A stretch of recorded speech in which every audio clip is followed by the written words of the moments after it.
sua? Tinha gente do PSDB remanescente ainda? Não.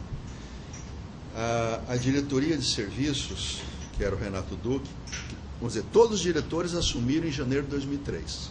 Só quem assumiu em maio de 2004 fui eu.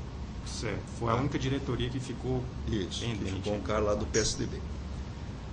A diretoria de serviços, que era o Renato Duque, foi indicado pelo José Dirceu.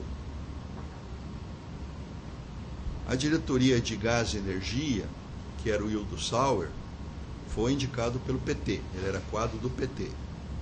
A diretoria de exploração e produção foi indicado uma pessoa que era o presidente do diretório do PT de Nova Friburgo.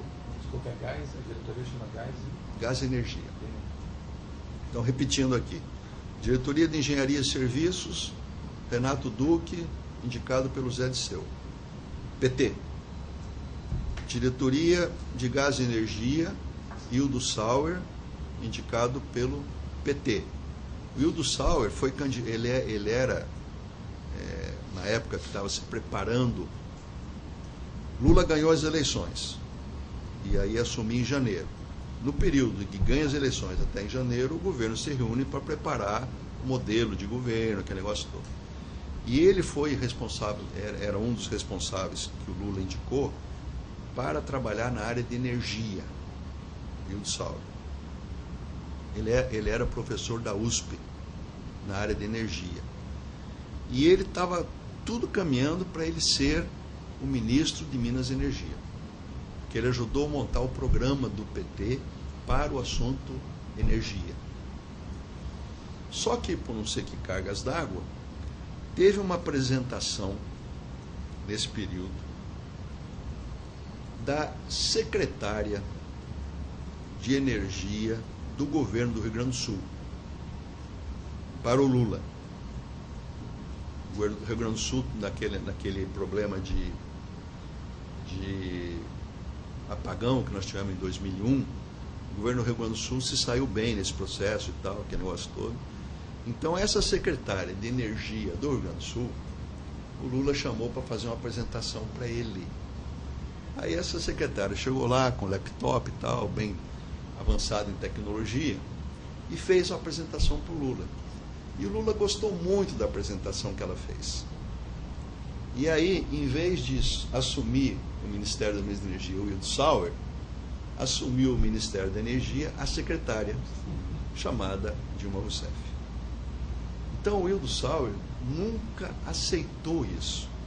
Então, o relacionamento do Hildo Sauer com a ministra, na época de Minas e Energia, Dilma Rousseff, que era presidente do Conselho de Administração, a Dilma Rousseff assumiu o Conselho de Administração da Petrobras em 2003 e foi presidente do Conselho até 2010. Então, assuntos da Petrobras que dependiam do Conselho, se foram feitos de forma certa ou foram feitos de forma errada, ela acompanhou tudo, porque ela era o presidente do Conselho. E se outros problemas ocorreram na Petrobras, ela deveria saber, porque ela era o presidente do Conselho, né? Então houve uma rixa muito grande entre o Hildo Sauer e o senhor alguma vez conversou com ela sobre esse esquema da caracterização? Não, nunca. Essa relação entre Hildo Sauer e Dilma Rousseff foi muito desgastante. Tanto que nas reuniões, às vezes, saía faísca nas reuniões, porque a gente participava das reuniões de conselho, os diretores, embora não fosse membro do conselho, o conselho chamava a gente para esclarecimento, que negócio todo. Então eu vi muitas faíscas entre os dois, até que em um determinado momento o Hildo Sauer deixou de participar da reunião do conselho, para não ter mais desgaste. Tinha reunião do conselho e ele não ia. E até, mais na frente, o que aconteceu? Dilma Rousseff tirou o Hildo Sauer e colocou no lugar dela Graça Foster, no lugar dele Graça Foster, que era amiga da Dilma, do tempo que ela era secretária do Rio Grande do Sul. A Dilma conheceu Graça Foster lá no Rio Grande do Sul, quando ela era secretária de Minas de Energia do Rio Grande do Sul. Bom, vamos chegar agora finalmente na pergunta. Aí então fizemos pouca coisa, os recursos nesse período, 2003, 2004, 2005, os recursos da Petrobras foram quase que exclusivamente para a área de exploração e produção. Estava certo, tinha que investir lá mesmo. Então, vamos dizer, esse processo de cartelização começou, não foi na minha área, porque eu não tinha obra. Esse processo de cartelização começou na área de plataformas, navios, sondas de perfuração, etc., que tinham os recursos. Porque eu não ia fazer o processo de cartelização de uma obra lá que eu tinha lá de 20 milhões de reais. O cara ia fazer um processo